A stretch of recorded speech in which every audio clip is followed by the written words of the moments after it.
Chinese state media has just released a video of the Galwan clashes which happened last June. Remember that 20 Indian soldiers were martyred in these clashes, but this video shows Chinese soldiers confronting Indian soldiers. Meanwhile, China also admitted for the first time that it lost its own soldiers in these clashes. Vishnu Shom has more. Vishnu, why exactly has China released this video? What are they trying to prove? Also with their claim today that only 4 Chinese soldiers died in these clashes. How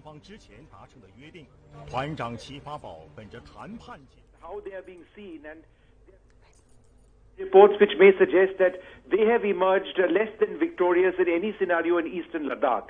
The context of the release of the video is an interview given by the Northern Army commander 2 days back, in which the Northern Army commander referred to a Russian media report which had said that 45 Chinese soldiers had been killed by Indian soldiers in the Galwan Valley.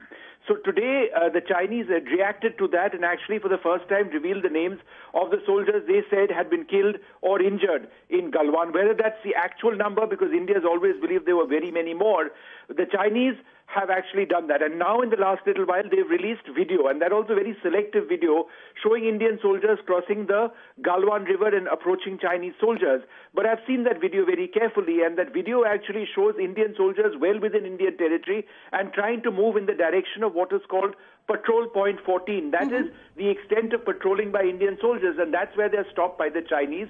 There are Chinese attack dogs over there. What the Chinese don't show in this video is that their soldiers were also carrying maces laced with barbed wire, which they used to hit our soldiers in that very violent series of clashes. Absolutely. And I think what's really worrying, Sonia, is this comes just a day before the disengagement process is supposed to move to the next level. That is tomorrow, when India and China start trying to disengage in Depsang, in Gogra, in Hot Springs, all the other areas. And that disengagement process thus far has gone off quite well. So let's hope that that doesn't slow down.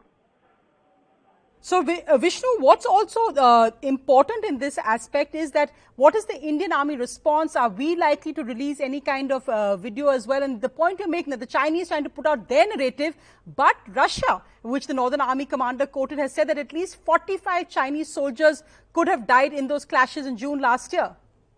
Well, in a situation like this, I think, calm heads on both sides, so very important. If there is this perception battle game which goes on between India and China, then the larger issue of the de-escalation potentially gets affected. And to your question on whether the army has reacted, thus far there has been no Indian army reaction to this video. I think calm minds need to see through the process that starts at 10 a.m. tomorrow.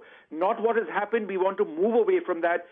Our video versus their video. We've seen this in the past with fairly disastrous consequences when things escalated after the release of video. Now the effort is de-escalation. Let's hope that works. Right. The 10th round of talks between India and China tomorrow as well, as you pointed out. Thanks, Vishnu.